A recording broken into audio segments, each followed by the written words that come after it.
Okay, so we've done up to the income statement, and what we're going to do now is move on to the balance sheet. So this is the second last stage of the question. So I've got my exercise spreadsheet on this side, and on the other side I've got I want to click on my balance sheet spreadsheet. So once again, we start with the business name. So let's bring that across from the exercise. Use a formula wherever possible so that you're basically having to type less. Identify the name of the statement, and in this case it's the balance sheet. And the date line then is as at 30 June 2010. And I'll just make this a little bit bigger because I'm sure that looks pretty small.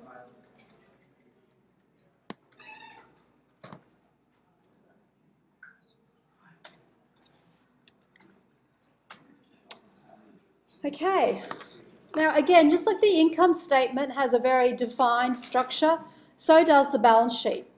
Always starts with our assets. So again, I want a smaller column at the beginning here, and I'm going to put my asset heading in B column. So put my heading in assets, and then we bring the assets in with a formula. My first asset is the cash at bank account.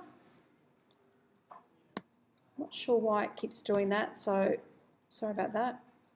So bring the amount in, and we've got a few assets, so go down further than you think you need to, and my last asset is accrued revenues.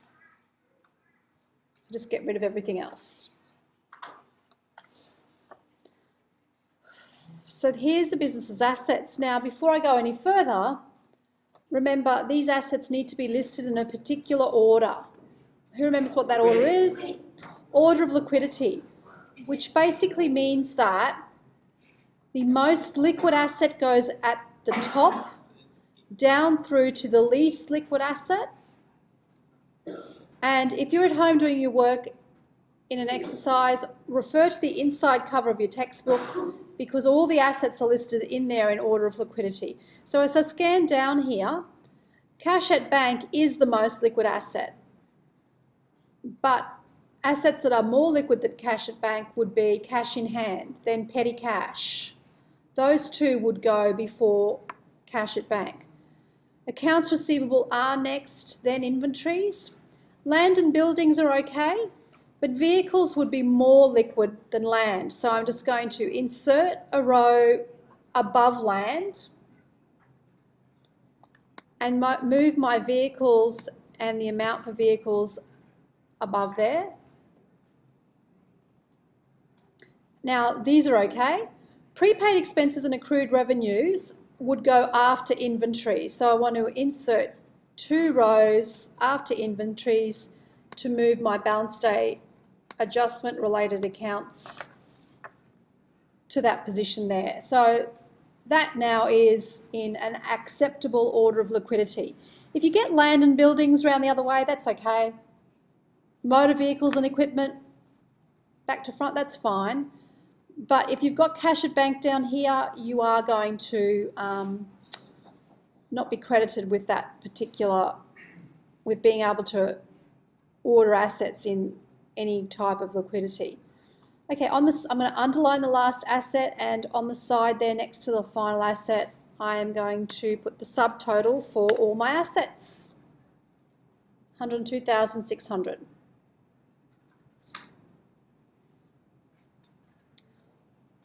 Now, the balance sheet is basically a representation of the accounting equation, and in this case, it's A take L equals owner's equity. So leave a line blank and key in less, and we're going to head up liabilities.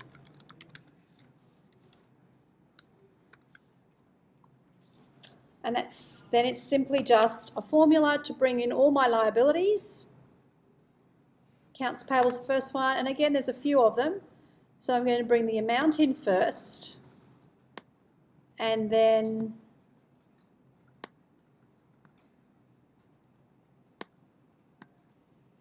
bring in the others and get rid of any that aren't a liability.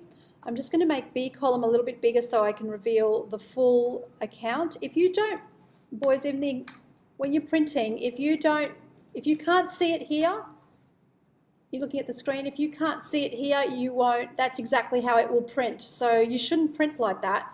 Make sure you reveal it all. Underline, oh no, don't want to underline yet because we need to put these in a particular order as well. And the order that these go into are the order in which they are repaid, from the first to be repaid through to the liability which takes the longest to repay. And clearly mortgage will take the longest. So all I need to do here really is just pick up my mortgage and place it underneath my balance day adjustment related accounts, delete that row, and that's now in the correct order. Accounts payable, then GST, accrued expenses, unearned revenue. Again, if you get them round the other way, that's fine. A loan would be, it would be before mortgage, and mortgage would generally always be last. What would appear above accounts payable if you had this account? It would be bank overdraft. Underline your last liability. Put across the subtotal. Underline the subtotal for liabilities, and over in the far column here, the next column, we're going to record, oh, sorry, I'm not going to put it there, my apologies. Underneath it, I'm going to record assets minus liabilities, and that's called net assets. Well done. And I'm going to double underline that because this is called a balance sheet, remember? And the reason why it balances is because A take L, in this case 82,750, should equal my owner's equity. So let's hope it does. Okay, leave a row blank and key in represented by, because that's going to be represented by my owner's equity.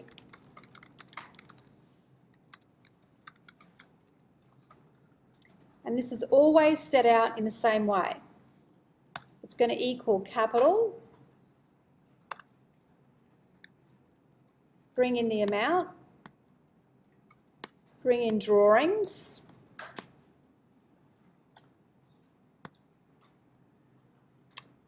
and now above drawings, I want to add my net profit. And I need to go to my income statement to get my net profit. Bring in the net profit amount. I think I have to go across a few columns to bring in my net profit amount. So I'm just going to delete that. 0. Underline my, oops, didn't mean to do that. Underline my net profit. I want to drop my drawings down another row so I can add these two together. So what capital do I have now? Now this business has $83,750 worth of equity, but I need to take away my drawings because the owner's taken drawings during the period. Underline drawings, and over to the side here, hopefully when I take my drawings away from my equity, it's going to equal my net assets, and yes it does. So I now know that my balance sheet has balanced because these two are the same. Assets minus liabilities equals owner's equity. Any questions about the balance sheet?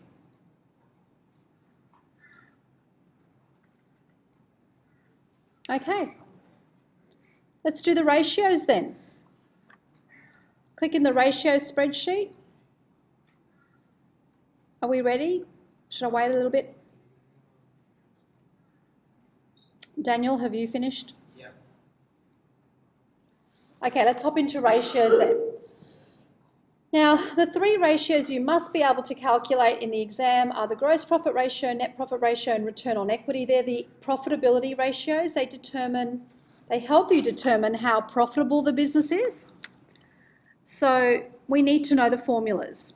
The formula for the gross profit ratio is gross profit over net sales. So I'm just going to underline gross profit so we know it's divided by net sales. The formula for net profit is net profit over net sales. The return on equity is net profit over average owner's equity.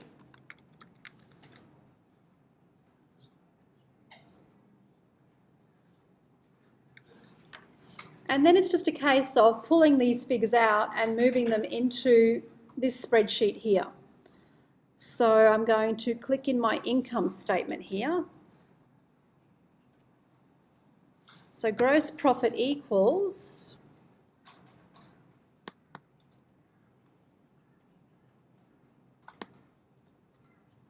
$30,250. Net sales equals $49,000. Net profit equals $29,325. Net sales I can just get from above, but just make sure if you do that, that you've got the right figure to start with, otherwise you've made two mistakes there. Net profit equals $29,325. Now my average owner's equity is going to equal, and I need to open my brackets. And I need my balance sheet for this one, so I'll need to cross to my balance sheet over here.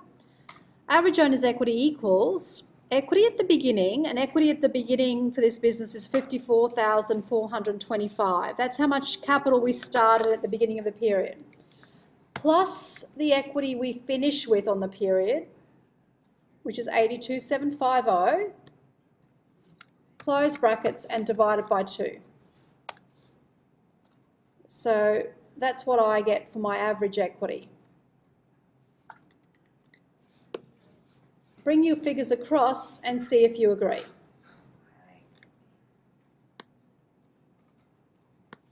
Any questions? All right, so let's calculate the ratios. It's basically just going to be for the gross profit divided by net sales. Net profit ratio equals net profit divided by net sales. And the return on equity is going to equal net profit divided by average owner's equity. I want to convert them to a percentage. So highlight them, click on percent, and they're the percentage results for the profitability ratios for this business. How you going, John?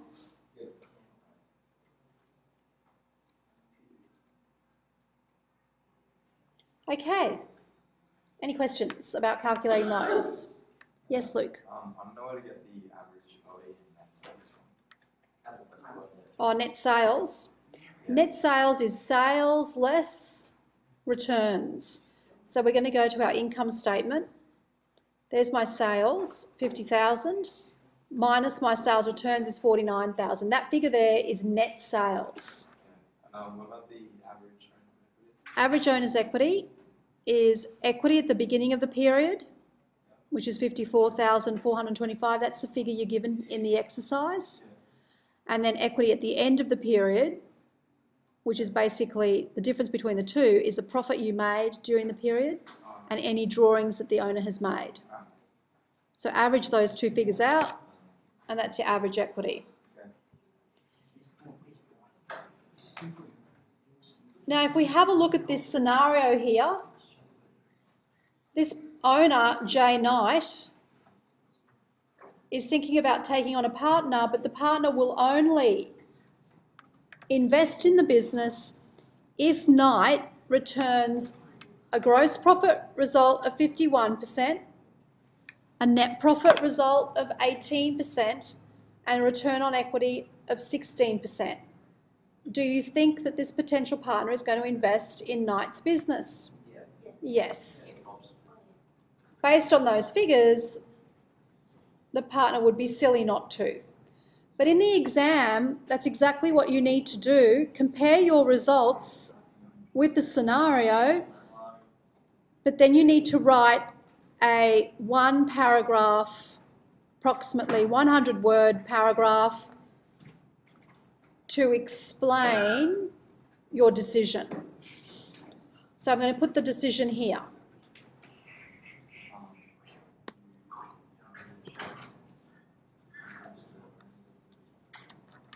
Okay, so let's just do this paragraph. Knight's potential partner requires the business to return a gross profit, net profit, and return on equity ratio result of 51%, 18%, and 16% respectively.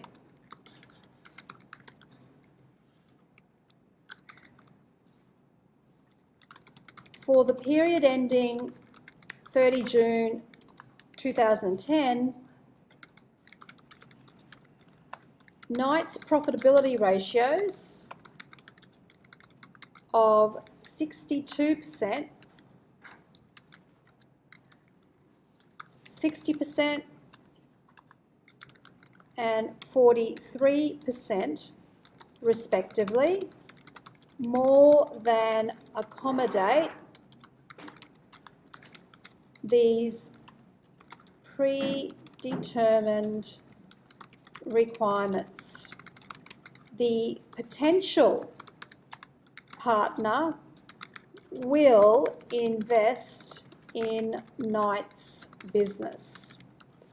So there's basically 3 sections to this response that you've got to provide.